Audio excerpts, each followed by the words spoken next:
Добре, криптоентузијасти, денеска ќе поразговараме на тема техничка анализа.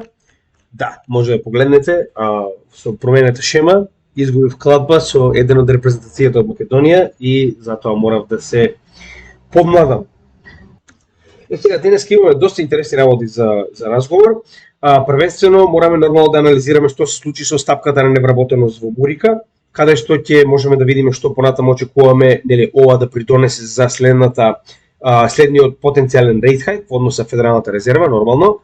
Со тоа што тоа е само еден мал дел од денешното видео, значи доста сме далеко од следниот состанок на Федералната резерва, затоа денеска повеќе ќе се обрнеме на самата техничка анализа како на DXY, така на традиционалните пазари представени од Nasdaq и S&P 500 и потоа нормално ќе се осврнеме на криптопазарите, со тоа што ќе направиме и кратка анализа како на Биткоин, така и на XRP. И денеска ќе направиме подсетување во однос на нашето портфолио, за тоа каква е неговата застапеност и зошто е таа застапеност моментално. Тоа е чисто за да имате прилика представа што да очекувате денес. Сега, првенствено, нормално мораме да напоменеме што се случи со онаа стапка која што ја добивме, а тоа беше 3,5% за невработеност во месец јули, што е за жал неповолно за нас. Значи, таа економија дојде ред да се молиме да се зголеми невработеноста во одредена земја за да добиеме позитивен исход на нашето портфолио. Но тоа е тоа, такви се работите каквито се поставени во оваа луда економија моментално. Значи, уште еднаш ќе напоменеме зошто е тоа битно, затоа што зголемувањето на невработеноста во Америка автоматски ќе ги натера Федералната резерва да намалат или ако ништо друго барем престанат со rate hikes. Со тоа практично ќе дојде до олабавување на економијата, а такво олабавување на економијата, односно quantitative easing, ќе доведе до понатамошно зголемување на цените како на традиционалните ризични добра, како што се нели хартиите од вредност, а така и на самиот криптопазар. Сега, значи, првенствено мораме да напоменеме дека следното што го очекуваме е на 10 август, а тоа е во текот на утрешниот ден. Односно ќе добиеме стапка на инфлација за месец јули. Тоа е исклучиво битно. Сега, во текот утрешниот ден практично ќе дојдеме до заклучок за тоа дали сум јас или е Герет Соловеј во право. Зошто го велам тоа? Односно, покажувањето на Герет Соловеј, ваквиот масивен памп на нафта, значи може да го погледнете тоа во претходното видео, каде што образложивме во однос на тоа како нафтата делува директно врз цената на криптопазарите. Значи, овдека истата таа поврзаност ќе видиме утре дали Герет Соловеј во право или пак сум јас во право. Зошто е тоа битно? Затоа што ваквиот масивен памп на цената на, како што можеме да видиме, суровите горива, кој што моментално од практично 26 јуни, тоа е нешто повеќе од месец дена, значи до сега направил памп од 24%. Логично, со оглед на фактот дека очекуваме стапка на CPI инфлација, која што во себе ги содржи и горивата и прехранбените продукти, затоа истата е многу по-волатилна, многу по-нестабилна. Значи очекуваме дека ваквиот памп на цените на суровите горива во светот ќе предизвика практично зголемување наместо останување на ист процент или намалување на CPI инфлацијата. Зошто е ова лошо? Значи, кажеме дека следниот состанок на Федералната резерва е на 19 и 20 септември, што значи дека имаме два вакви податока, каде што ќе добиеме невработеност стапка во јули, а потоа и во август, пред да дојдеме до овој состанок, исто како и кори CPI инфлацијата за јули и август, пред да дојдеме до септемврискиот состанок на Федералната резерва. Така да, моментално градиме практично анализа, мислење за тоа што очекуваме Федералната резерва да направи на ваквиот состанок, кој што е исклучиво битен. Зошто? Ако се сеќавате, претходно гледавме оној dot plot, каде што објаснивме што очекуваме од Федералната резерва до крајот на самата година и чисто за да не мора да го парате, значи ако запишете Fed dot plot 2023, ќе ви го даде последниот кој што го направија во јуни, значи овие проекции, каде што можеме да видиме дека од нивните очекувања, значи тоа е практично што они очекуваат од пазарот и како они очекуваат да се понашаат на пазарот, ќе можеме да видиме дека според ваквиот dot plot они очекуваат во текот на 2023 година, значи да имаме практично стапка на rate hike од 5,5 до 5,75. Со тоа што, значи, уште ни фали 0,25% за да дојдеме до ваквиот 5,75, значи моментално рейт хајкот е до 5,25 до 5,5%, односно тоа е каматната ставка по која што Федералната резерва моментално дава заеми како на физички, како на правни, така и на институционални лица кои што практично позајмуваат директно од Федералната резерва. Сега, за ова да не го напоменуваме секогаш кога ќе почнеме одново, ќе ве замолам погледнете во видеото за инфлација кој што го имаме на нашиот канал, каде што детално го објаснуваме сето ова и за да не се повторуваме, нели, да одземеме повторно уште половина час. Значи, тоа е основата која што мораме да положиме и да видиме што понатаму. Сега, зошто сето ова е поврзано директно со цените на горивата? Значи, моментално можеме да видиме дека за септемврискиот состарок на 20 и 19 септември се очекува дека Федералната резерва и понатаму ќе продолжи со истата оваа стапка од 5,25 до 5,5%, каде што 88% од испитаниците веруваат дека ќе останеме на оваа стапка, односно дека Федералната резерва ќе направи уште една пауза. Сега, значи, дали тоа ќе се случи директно е поврзано со цената на горивата. Јас и понатаму останувам на фактот затоа што веќе сме имале ваков тип на пампови во претходниот период, значи овдека било од месец март до месец април, ако се сеќавате тоа ние го образложивме детално на нашиот канал, каде што образложувавме првенствено за анализата на Герет Солој, а потоа и за горивата кои што директно делуваат на цените на криптовалутите, затоа нема да се набракаме, погледнете ги тие видеа наназад. Идејата е дека претходно сме добиле ваков скок на цената на горивата, а можеме да видиме дека во однос на инфлацијата, април, март и април, можеме да видиме дека иако немало масивен пад на инфлацијата, на CPI инфлацијата нормално, тоа не го менува фактот дека сепак имало пад.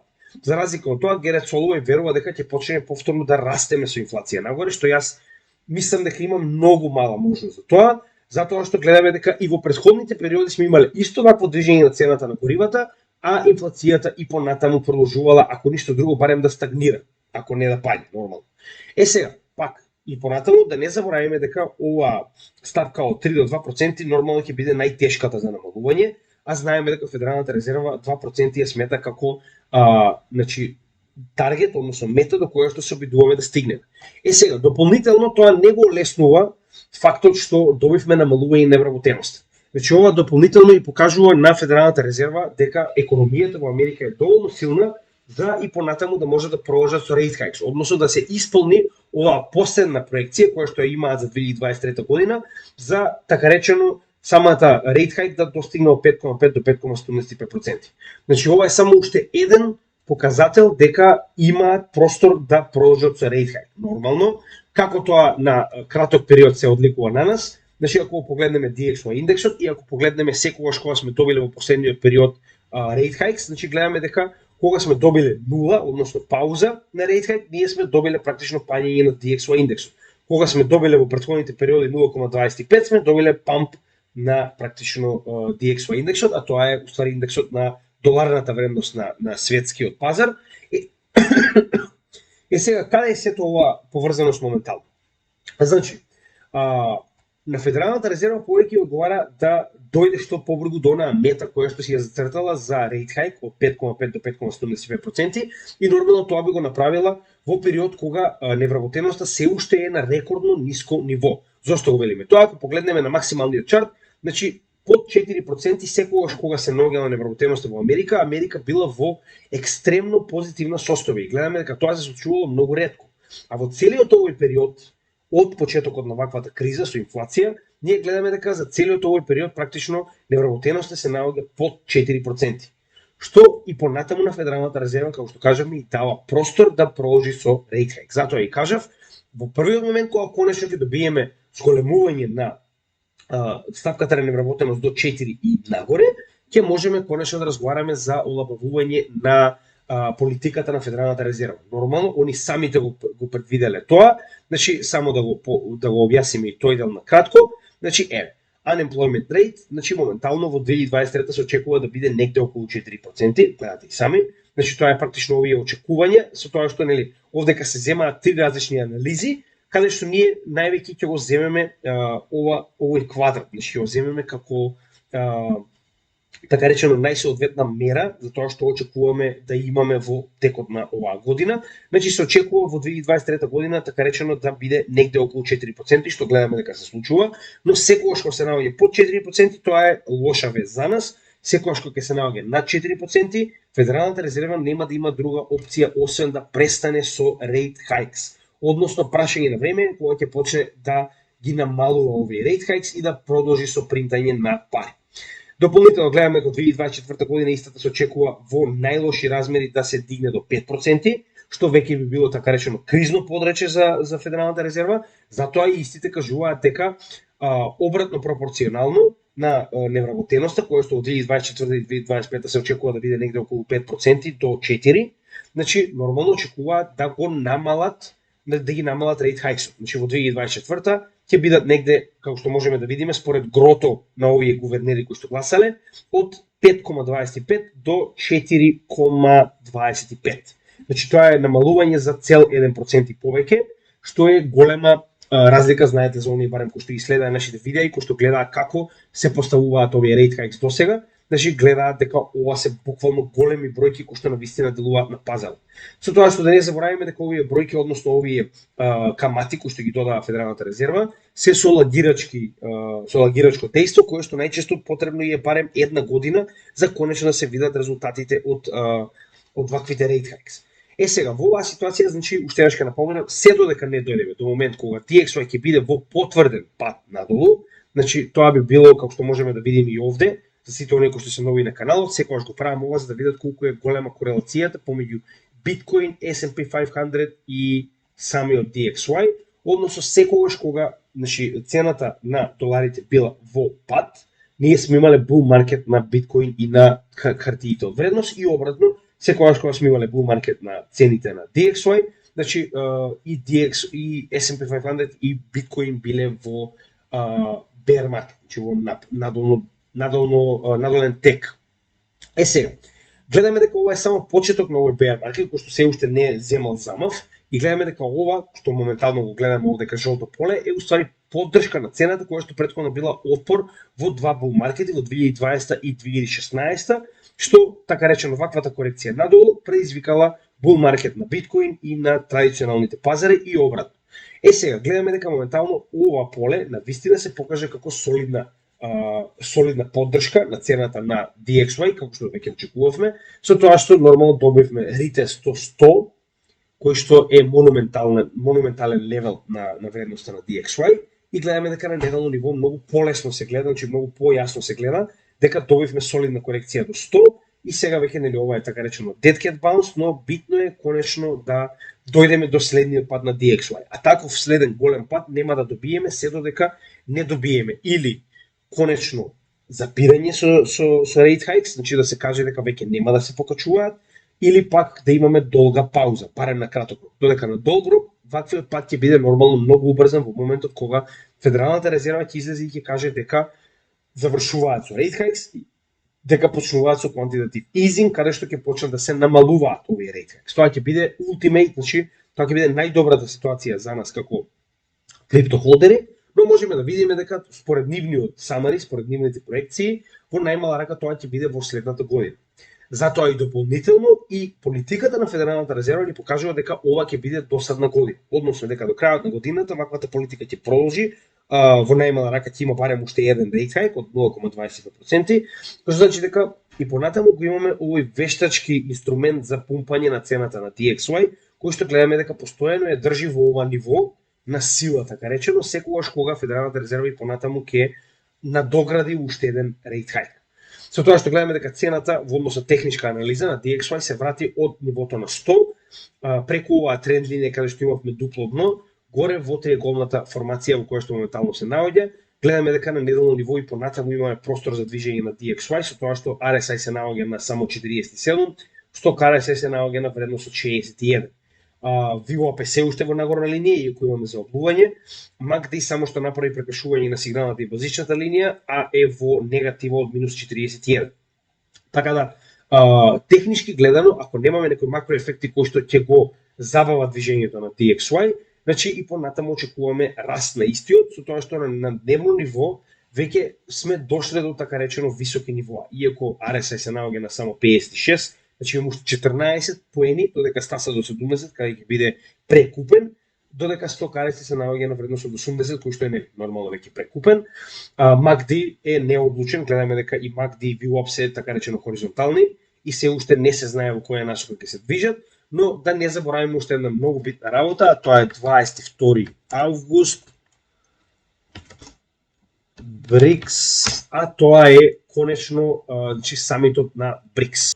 Каде што нормално се очекува основните 5 членки на БРИКС да гласаат и да одлучуваат за следните 22 членки, да НАТО ботови, за следните 22 членки, сакале вие или не, ќе се случи, со тоа што е дури најава од Франс 24, дека иако има налог за апсење на Путин, значи истиот ќе присуствува во живо. Останува да видиме дали ќе се случи или не, но како и да е, за БРИКС.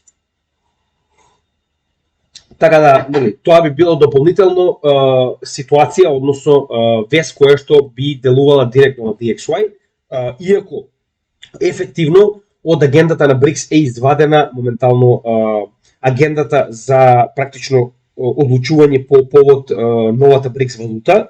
Тоа не го менува фактот дека ваквото зголемување на бројот на членки кои што рекордно ќе се зголеми од 5 на 27 по се изгледа, ако не и повеќе, со оглед на фактот дека се уште имаме барем, значи денеска е 9, тоа се 13 дена во кои што нормално може да се примат и други апликации.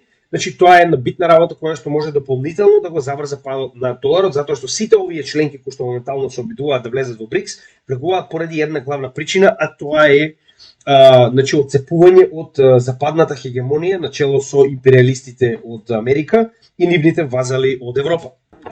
Не знам за вас, мене тоа ме радува, но тоа е само уште една поголема политичка причина во која што поради ваков тип на да речеме, значи ова е by the rumor sell the news, така, значи во оваа ситуација јас верувам дека на тој датум ќе имаме големи повторно не можеме да предвидиме затоа што ова е конференција која што досега не се случила, ова се политички случувања кои што досега не се случиле во последните 100 години, да самите Америка и доларот имаат своевидна соодветна конкуренција. Значи мораме да видиме како се тоа ќе се одвива.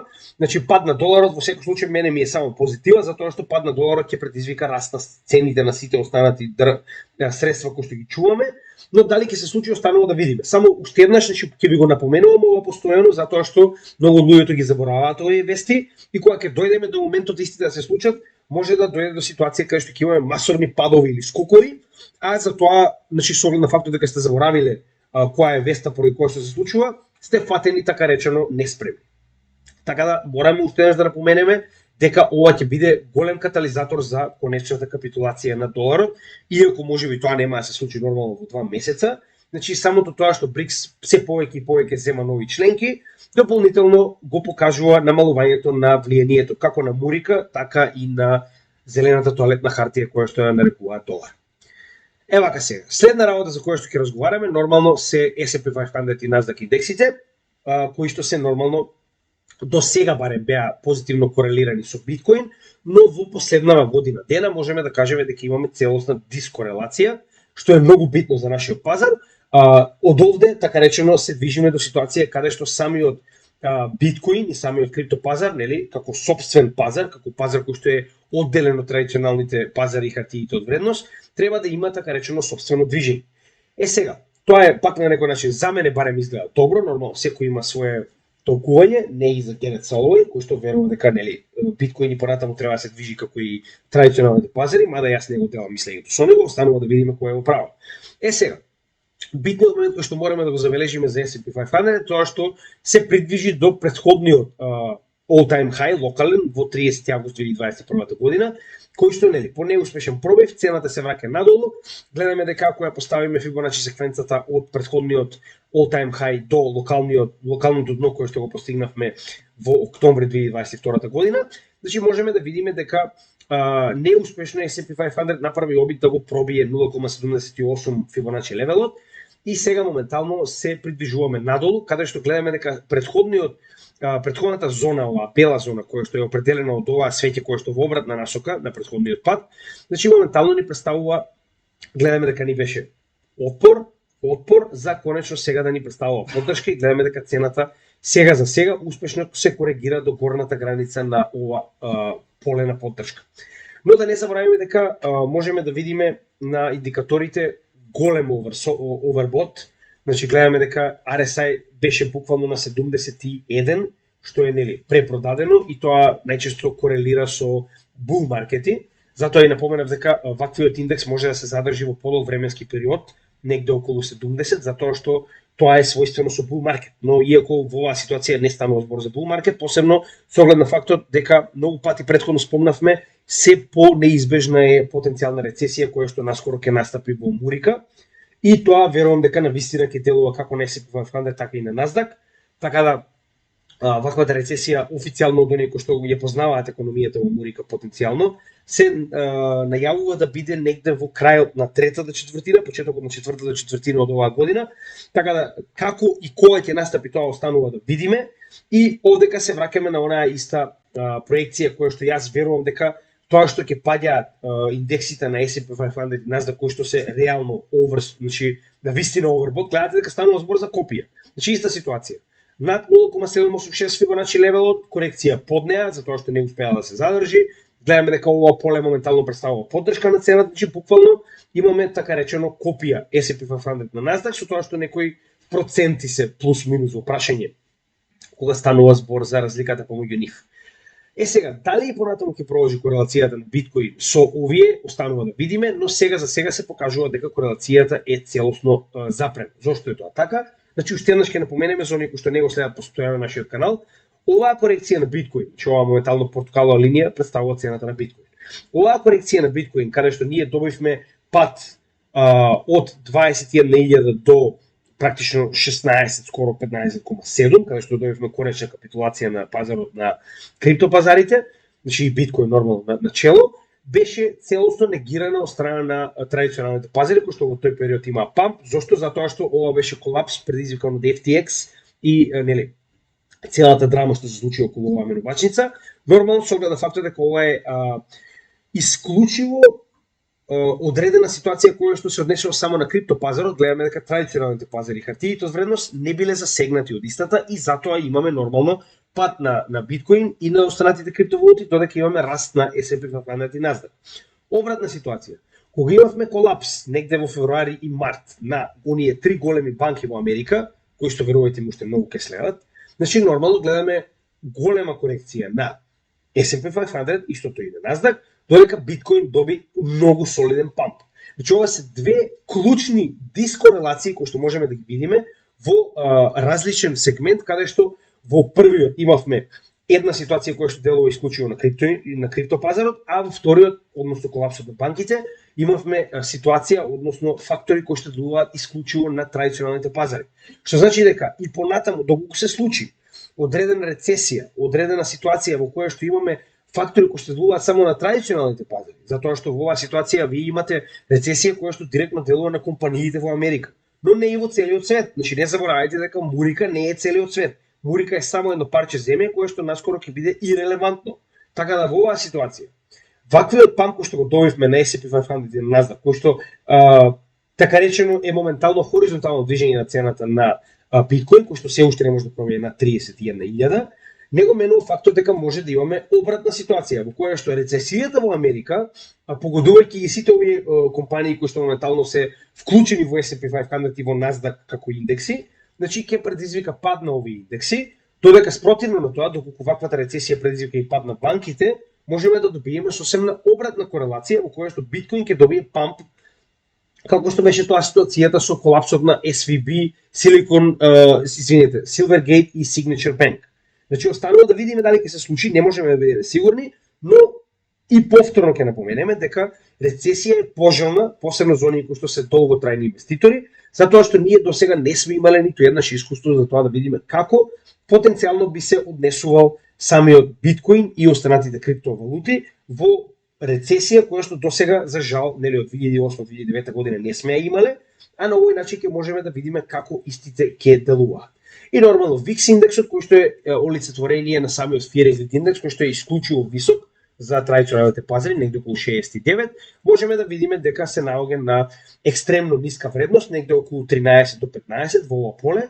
Зошто е тоа така? Значи обратно корелиране со самиот Ферегрид индекс, односно колку е подлабок вредноста на VIX, толку е повеќе територијата на тргување влезена во скржавост, во грид.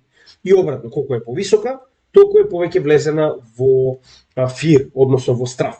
Со тоа што гледаме дека, уште еднаш ќе напоменам, значи не можеме да видиме сигурни дека ова е крај на овој пап кој што гледаме на S&P 500 и Nasdaq, останува да видиме како ќе се однесува самата економија. Односно, на вистина ако се случи потенцијално да немаме рецесија, верувам дека ќе добиеме нови all-time high и на S&P 500 и на Nasdaq. И обратно, толку добиеме рецесија, ќе биде нормална корекција на овие два индекси, со оглед на фактот дека рецесија директно ќе ги погоди компаниите кои што ги застапуваат овие индекси. Сега, ова дополнително се надоврзуваме на самиот VIX, кој што најчесто може да се држи околу одредена вредност подолг временски период, како овде од 2019 февруари па до 2020 јануари, че тоа е скоро една година, каде што со мали корекции истиот се држал негде околу вредноста на 13, која што е најчесто минимална вредност која што ја добива, односно Extreme Grid. Така да и овдека можеме да добиеме такви мали корекции и повторно коригирање до 13, ако званично дојдеме до ситуација каде што рецесија нема да има. Мада шансите се исклучува мали, но можеби ќе се случи чудо, станува да видиме. Ако се случи како и секогаш да Федералната резерва излезе и почне да принта пари, нормално дека оваа рецесија ќе биде одложена и верувам дека следната ќе им биде последна. Со оглед на фактот дека се задолжени со 33 трилиони долари и за наредните 2 години треба да платат половина од ваквиот долг. А дополнително на сето тоа да не заборавиме дека од наредна година, значи само каматата која што треба да плати Америка на ваквиот долг е негде околу 1 трилион, а нивниот вкупен буџет е 6 трилиони. Така да една шестина од буџетот треба да оди само за камата, а ова само ќе се зголемува. Значи може да предвидите каде се тоа се движи, така? Не знам за вас, јас сум доста позитивно расположен за таквата ситуација. Но ваквиот неизбежен пат на Америка може само дополнително да помогне за децентрализирање на светот и нов поларен свет кој што ќе биде многу позитивен за нас.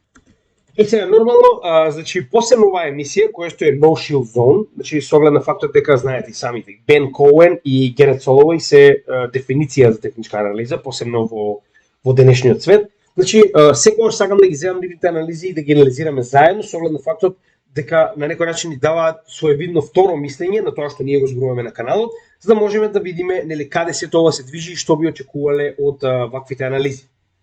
Now we were just talking like it almost looks like a little bit of a bull flag, and we were kind of talking about how this pattern of sleepiness is slightly fading down, and oftentimes in technical analysis, doesn't matter if it's charts or crypto of stocks or whatever it may be, this oftentimes can lead to a pop. But you were saying, and you brought up a good point, that in 2019 this kind of happened, but it didn't lead to a pop. Yeah, so if you can... И сега, само накратко пред да продолжиме со вториот дел, каде што зборува Бенџамин Коен, тоа е дел кој што сакам да го анализирам со вас, значи, он зборува моментално, Герет Соловеј зборува за оваа формација која што имаме моментално. Значи, можеме да видиме дека овдека се формираат бул формации постојано, кои што он ги гледа и ги негира. Значи, овдека имавме bull flag формација, која што се формираше после ова растење, на оваа триголна формација надолу. Што се случи? Добивме памп нагоре. Моментално имаме класичен bull flag со канал надолу, истата ситуација. Што се случи само што пробивме надвор од него. Сега, ја не можам да разберам зошто толку се трудат да направат како да кажам атмосфера во која што треба постојано да очекуваме нов флоу, значи ново дно. Не можам да разберам. И сега овдека повторно се враќаме на истата ситуација, значи ќе напоменам за сите оние кои што гледаат техничка анализа. Не може да го земете 2019 година како релевантен фактор. Уште еднаш ќе напоменеме зошто. Посебно Бенџамин Коен не можам да разберам која е неговата обсесија со 2019 година, со оглед на фактот дека споредбено на претходните два бул маркети, каде што сме имале буквално смут движење нагоре, значи она постепено, значи со одветни бул флагови сме се движеле само нагоре. Истата ситуација можеме да видиме и претходно, каде што сме биле во првиот бул маркет 2013 година, че не можам да разберам која е неговата обсесија со 2019 година, каде што имавме Black Swan event. Значи не може оваа корекција овдека да ја зимате во нормален пазар, затоа што немаме Black Swan event. Овдека имаме ситуација во која што имавме масовна пандемија, невидена во последните 500 години во светот, И заради тоа имавме корекција не само на биткоин, имавме корекција на сите пазари на светот. Затоа не можеме оваа корекција да ја зимаме стандардно како што оние зима во секоја анализа. Ова е непредвидена корекција која што го зачека цел свет неспремен, не само биткоин. Така да ја не можам да разберам од каде постојано таа обсесија да се зима 2019 година. Еве да погледнеме што имаат да кажат понатаму и да видиме нели што мислам јас конкретно за оваа ситуација. Нормално на вас останува да си одлучите нели која од овие технички анализи повеќе ви се допаѓа. Многу е добро кога имаме второ мислење и тоа нели постојано се обидам да го направам, но за жал немаме техничари кои што сакаат да анализираат со мене на канал. See my screen here. There's actually some, and actually, you know what, Gareth? What's interesting? It's not just 2019. It's every Q3 of every pre-halving year. This happens, where you get this slow fade back to the 20-week SMA, the 21-week EMA. This is 2019 over here. You can kind of see how it was slowly fading. And I mean, look at these weekly candles back over here. It was barely moving.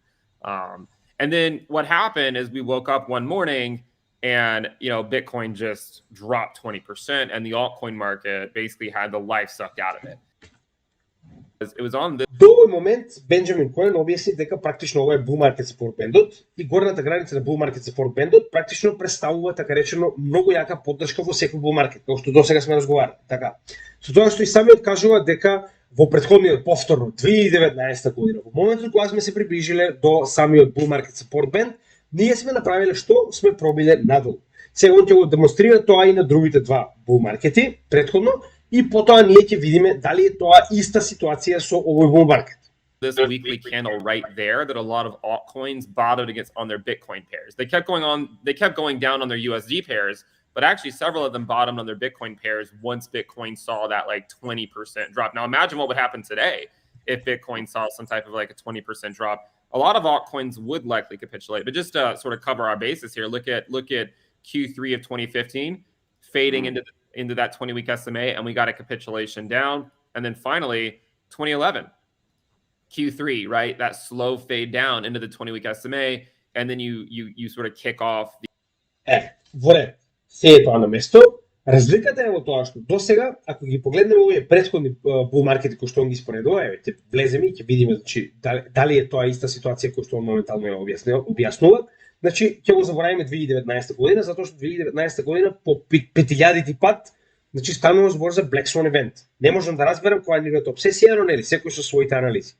Се, да се вратиме на практично во оваа ситуација, тоа би било, овдека, значи ова го анализира. Така, значи ова е првиот момент кога конечно биткоин цената успеа да пробие над bull market support band-от и неуспешно се коригира од bull market support band-от. Така, значи неуспешно, значи дека повторуваме корекција надолу. Така, 2011 година. Ајде да го погледнеме и тој момент и потоа ќе видиме дали е исто како моменталната ситуација.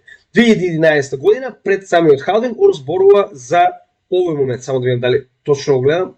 2011.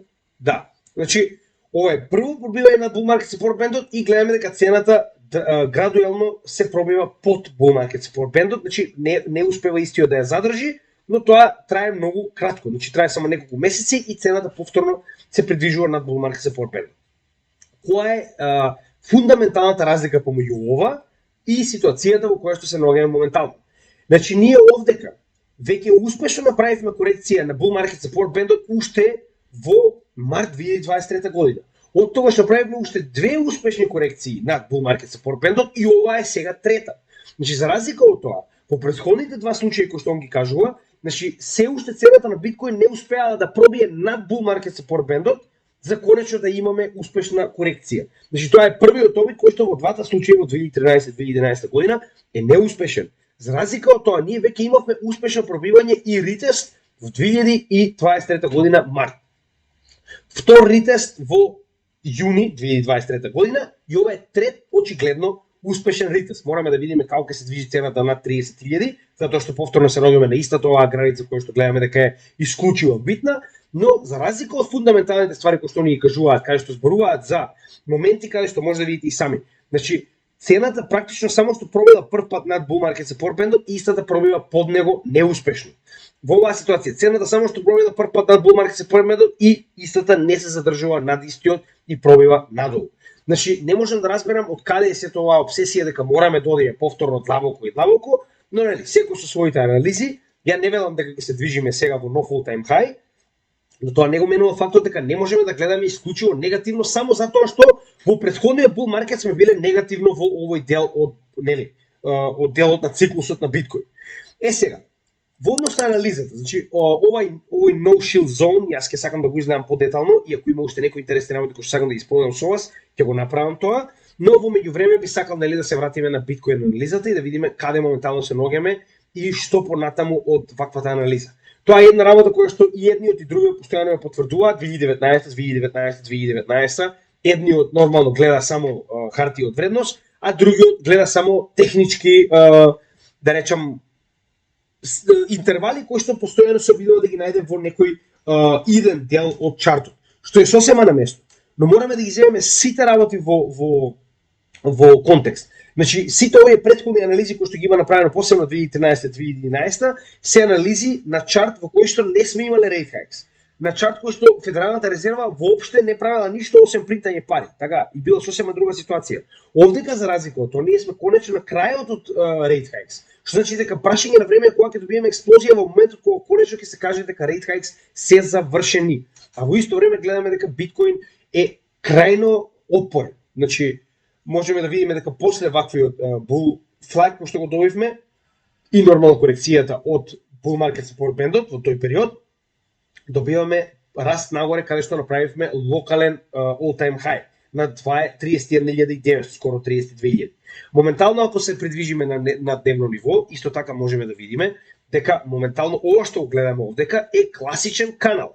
Значи класичен канал во кој што се движи цената на биткоин со овој пробив кој што го направивме со XRP цената, но не успешен, со оглед на фактот дека и понатаму продолживме да се коригираме надолу. Значи, како што кажуваме постојано, главниот момент кој што мораме да го следиме се оладувањето на индикаторите, кои што во претходниот дел, каде што добивме корекција до 32.000, така да се беа крајно, така речено, високи. Значи, RSI кој што можеме да имаме негде на 70, што е исклучиво висока вредност, иако бил во така речено надолен терк. Сега, дополнително ако го поставиме Фибоначи, значи можеме да видиме дека цената успешно се коригираше скоро до 50% од Фибоначи левелот, а се задржа на 38,2, односно знаете и сами, тоа е најчесто левел на кој што се задржуваат корекциите пред понатамошен памп, и ако го поставиме bull flag-от, ова би било практично неговата мета негде до 36.000. Повторно, не велиме дека тоа ќе се случи веднаш, но реализирање на овој bull flag целосно би значил 36.000. Не заборавајте дека и овој flag тоа го кажа, но гледаме дека неговото реализирање беше запрено од оваа жолта зона која што претходно, ако погледнеме на месечно ниво, ни представува многу јака поддршка на претходниот bull market. Значи погледнете, затоа и моментално цената на биткоин има толку многу голем отпор за нејзиното придвижување нагоре. Односно, во ова поле, каде што имавме bull market до 2021 година, гледаме дека цената на биткоин два пати успешно се коригираше од истото ова поле, негде од 34.500 до 28.600. Значи, тоа е ова поле кое што моментално представува званична поддршка на претходниот bull market, а сега моментално гледаме дека веќе 2, 4, 5 месеци ни представува отпор на цената на биткоин за нејзино пробивање низ ова поле.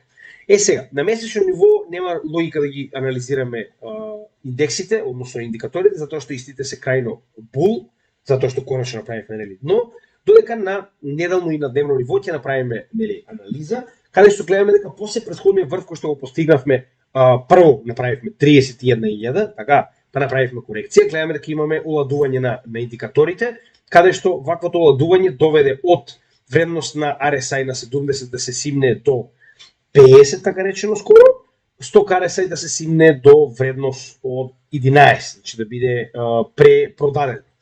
Сега, повторно добивме памп, ваквиот памп повторно ги вжешти, така речено, индикаторите, значи RSI се дигна на 64, 100 RSI исто така, но гледаме дека моментално на неделно ниво се уште се ногиме во благ надолен терк. Со тоа што ваквото хоризонтално движење на индикаторите покажува дека не е толку јак колку што очекуваат луѓето да биде нормално.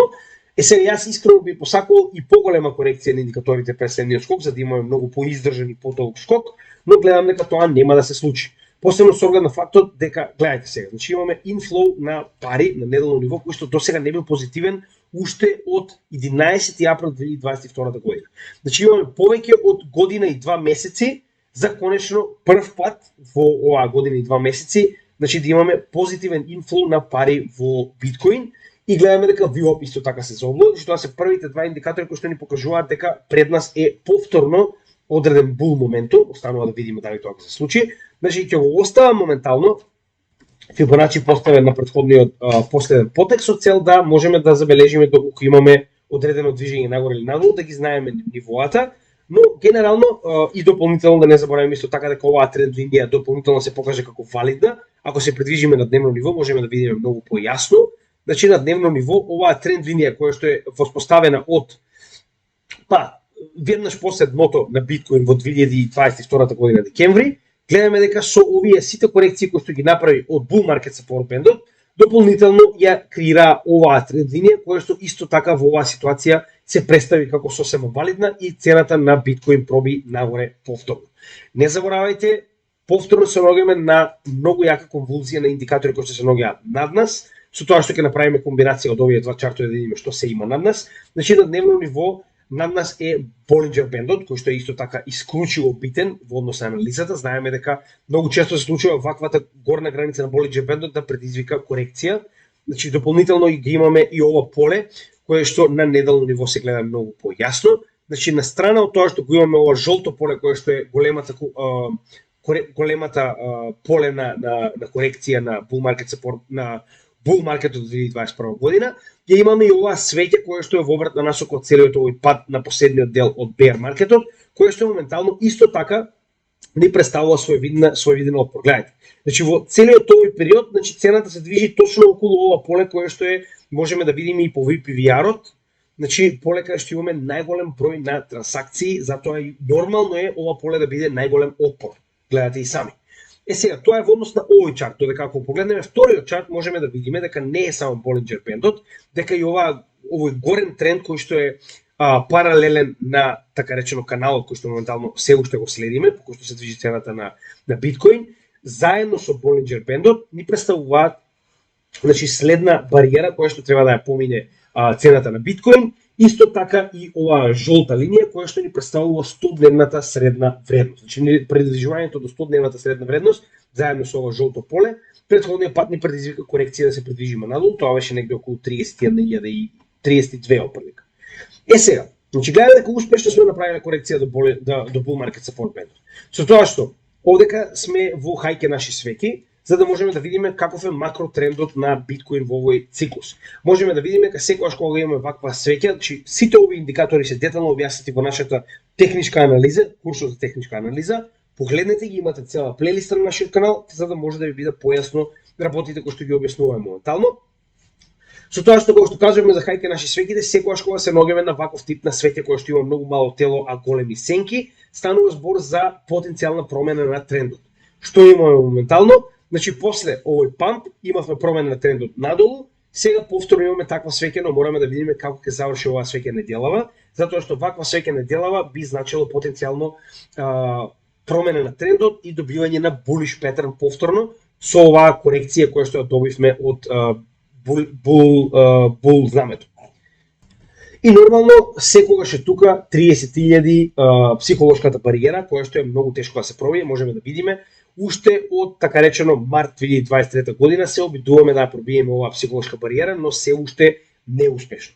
Не заборавајте се наоѓаме на една година пред халвингот. Значи халвингот, како што кажаме, го очекуваме негде во април 2024 година, така да целиот овој период дури да помине во акумулација, мене воопште нема да ми смета. Сега само уште еден мал дел кој што го има овдека од Бенџамин Коен, кој што наведува така да што би се случило во негативно сценарио, кој што нормално не можеме да го исклучиме од игра. Значи погледнете што кажува, па потоа ќе напоменеме за тоа каде се наоѓаме ние на самиот пазар. Q3, right? That slow fade down into the 20-week SMA, and then you sort of kick off the rest of the downtrend, and then it was in the halving year where things tend to pick back up.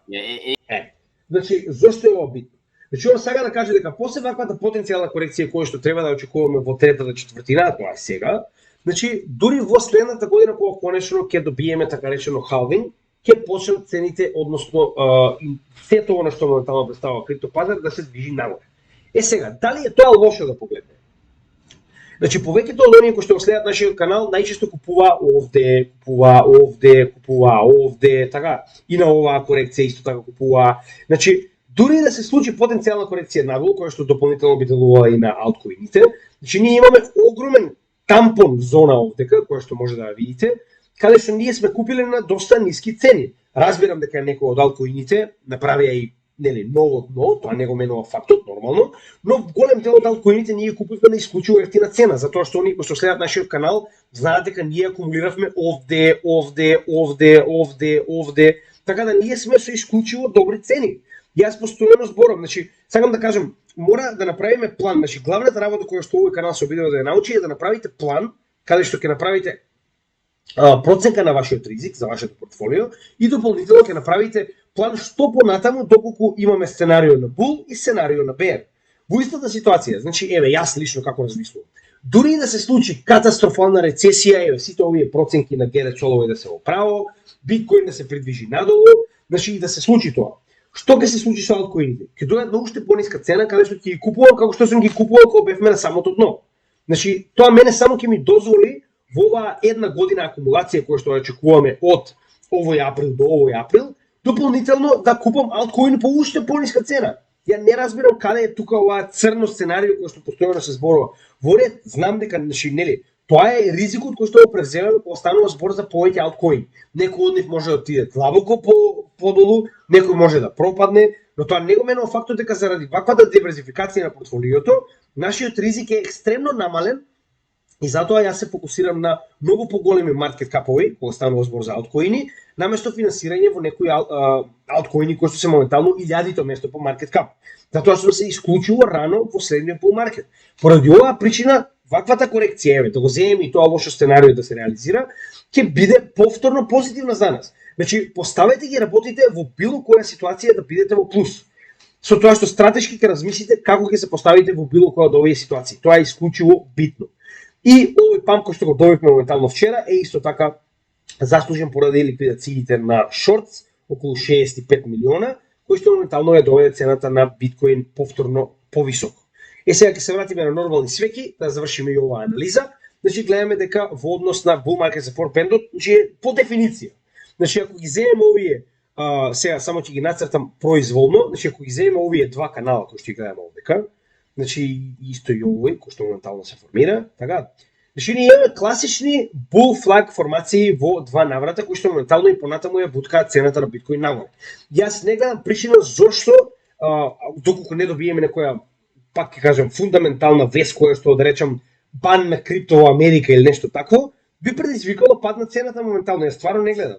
И ситуацијата со горивата, на пример, утре ќе видиме дали ќе се реализира. Со оглед на фактот дека горивата се исклучило високо, ако добиеме висок степен на инфлација, голема веројатност е дека ќе добиеме и пад на цените на традиционалните пазари и на биткоин, затоа што ќе имаме страв од уште поголем рейт хайк на Федералната резерва. Знаете и сами дека пазарите почнуваат да се коригираат веднаш, не чекаат да дојдеме до состанокот, така да нормално би било ако добиеме она што го кажува Герет Соловој кој го право и добиеме раст на CPI инфлацијата, нормално е дека ќе добиеме корекција во која што биткоин ќе почне да паѓа. Не гледам причина за паника, значи се наоѓаме во сосема дозволени мери на движење на цената на биткоин. Под нас се наоѓа bull market support band-от, под нас се наоѓа 200 неделната средна вредност, под нас се наоѓа 50 неделната средна вредност, дополнително имаме значи Вајков акумулацијата и горниот рейндж кој што моментално можеме да го видиме на самата шема, кој што овдека дополнително го гледаме и во самиот чарт. Значи имаме еден куп зони на поддршка на цената на биткоин, што дури да се случи било каков пат, не гледам причина за паника, значи треба катастрофално, не знам, нова пандемија да смисла за да ние да добиеме претходно дно. Значи јас би бил крајно изненаден, а дури во таа ситуација би било позитивно за нас, затоа што ќе купиме екстремно ниски цени на криптовалути. Така да нели? Или еден или друг начин, во секој случај сме во позитивно. Гледам како гледате на работите, така и јас гледам. Сега кога сме веќе кај Вајков акумулацијата, гледаме дека се наоѓаме при крај, односно се наоѓаме по не знам кој пат, во овој последен дел од фазата D на Вајков акумулацијата, каде што се наоѓаме на горната граница на овој акумулационен рейндж, каде што цената се движи зигзаг, како што гледаме дека по дефиниција се движи зигзаг и во самата Вајков акумулација, пред конечно придвижување на цената нагоре. Така да и ова е на место, значи се што можеме да видиме моментално според техничката анализа е на сосема исто место, каде што го анализираме последните месец дена, додека не добиеме некој големо придвижување на цената нагоре поради најчесто фундаментални вести. Дополнителна работа која што мораме да напоменеме е овој канал во кој што се движи биткоин уште од неговата инцепција, значи од првиот пат кога влегал во самиот канал и гледаме дека моментално сме копија на самата акумулација пред бул маркетот 2017, значи истото се случува и овде. Се наоѓаме на самата долна граница на овој канал, кој што е дополнително поддржан и од 50 месечната вредност и од bull market support band. Значи имаме еден куп нивоа на поддршка под нас. Јас не гледам причина за паника. И да има причина за паника, пак ќе кажам, тоа е само дополнителна шанса за купување на поевтини криптовалути пред следниот bull market. Значи гледаме дека под макро аспект до сега, значи биткоин циклусот никогаш не подклекнал, никогаш не излажал. Значи биткоин 4 годишниот циклус и понатаму продолжува да биде точен како часовник. Затоа јас постојано напоменувам, значи затоа го гледаме постојано овој часовник на халвинг на самиот биткоин. Значи можеме да видиме дека сите досегашни вредности на биткоин циклусот се предодредени, иако можеби нема да бидат до самиот ден, најчесто во однос на 1 или 2 месеци со нели оваа нормална грешка, техничка, гледаме дека се предодредени и неговите врвови и самиот халвинг и сето тоа поради преполувањето на наградата која што ја добиваат биткоин мајнерите. Значи гледаме дека циклусот и понатаму продолжува да не известува правилно. Нормално за крај би сакал само уште неколку чартови во однос на дополнителните индикатори кои што ги следиме.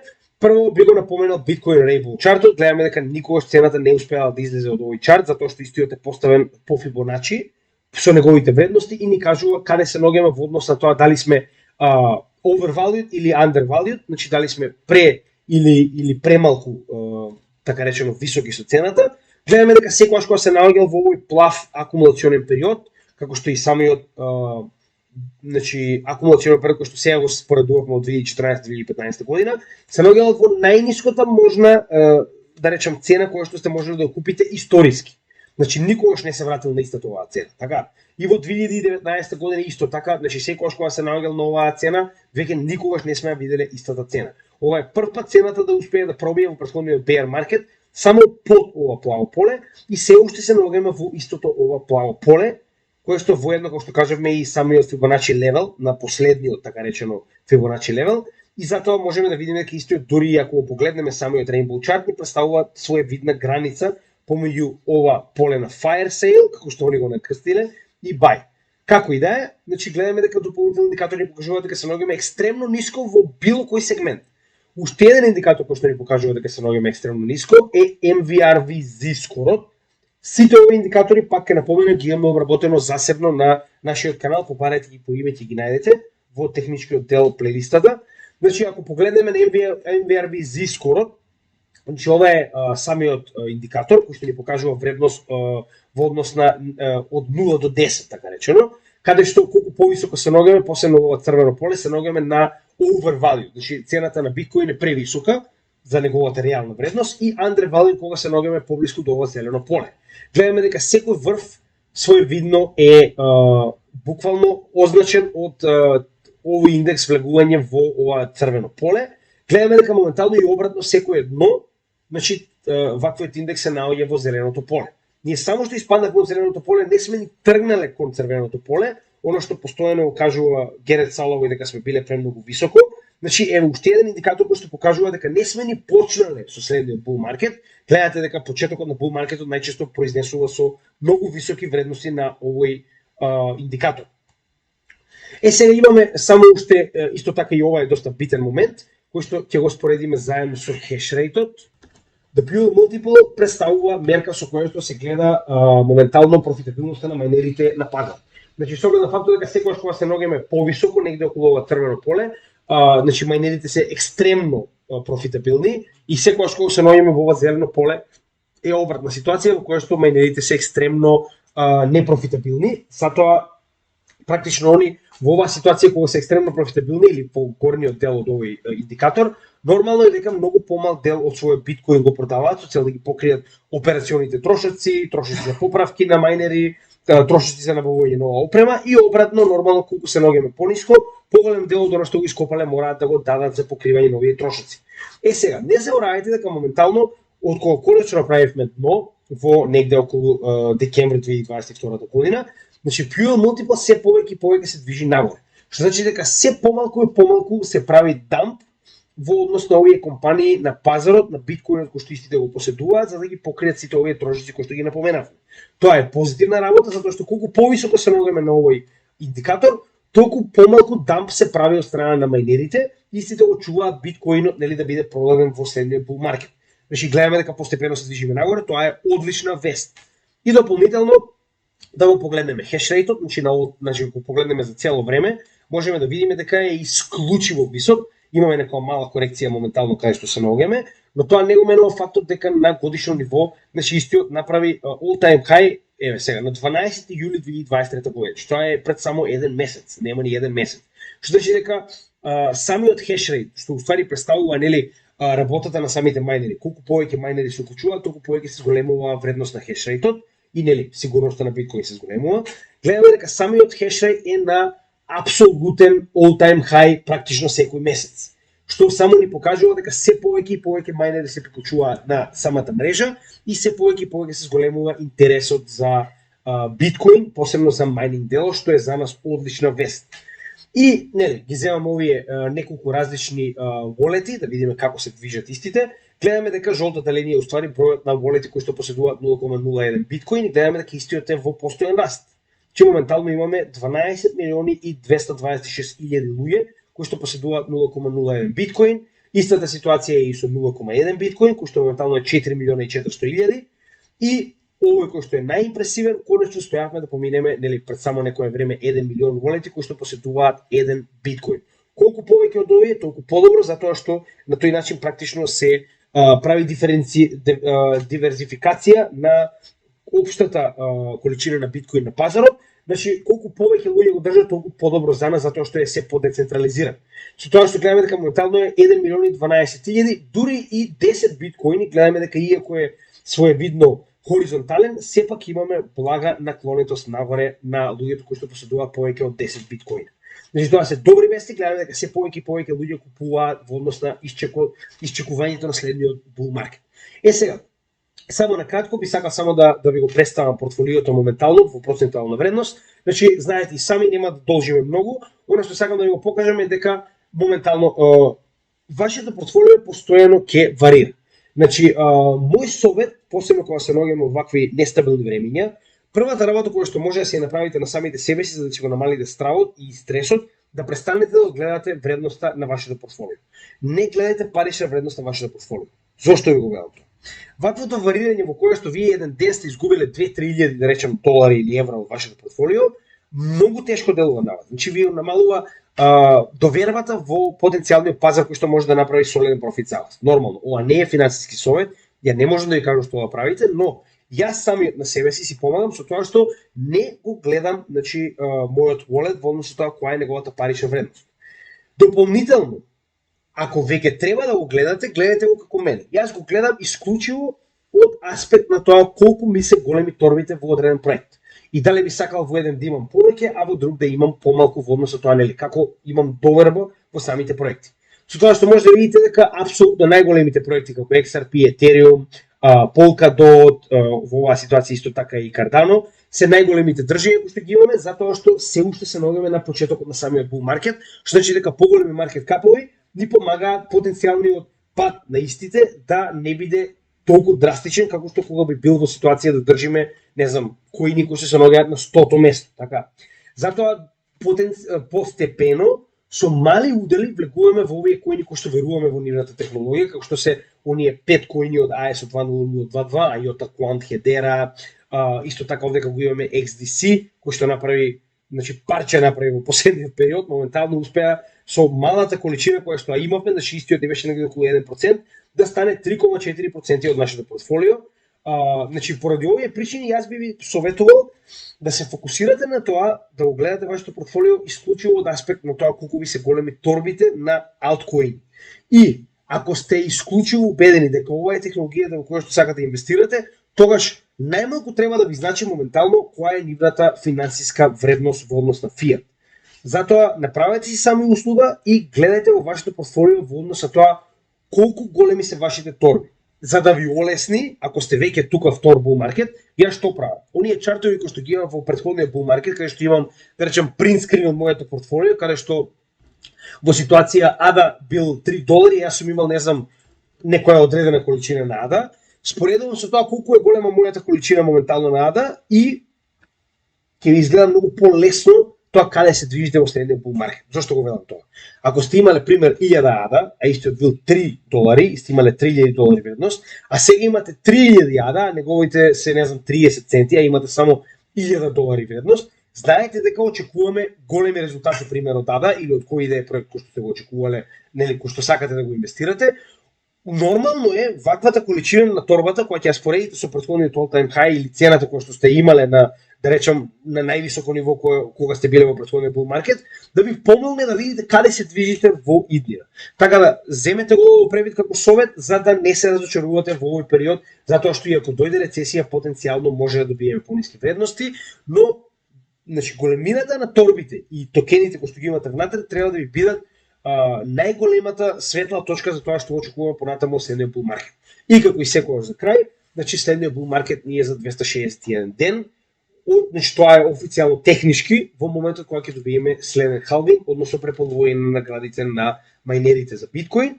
Од овој момент натаму очекуваме да имаме солиден тек на работите во однос на профит и дополнително, значи имате уште 260 дена да научите, да истражите, да видите дали ова е дел кој што сакате да се занимавате, дел кој што сакате да биде, така речено, дел од вашето портфолио. И во контрауслуга на каналот, за ова што моментално го одвојуваме нашето време, единствено што бараме од вас е, со оглед на фактот дека каналот е за македонци и сакаме да го прошириме на што повеќе македонци во светот, да, ако ви се допаѓа оваа материја, препорачате на оние кои што сакаат да научат нешто повеќе за криптосекторот, за да не го правиме ова залудно. Ви благодарам како и секогаш, значи лайк, шер, сабскрајб со цел да му помогнеме на YouTube алгоритамот да го прошири нашиот материјал се повеќе и нормално се гледаме во следното видео. Очекувајте видеа за оптимизам и арбитрум во крајот на оваа недела, кои што се дел од оние онаа плейлиста за алткоини кои што ги анализираме, топ 100 по market cap, а потоа продолжуваме и понатаму. Благодарам, имајте добар ден и се гледаме во следното видео. Поздрав од Crypto GameG.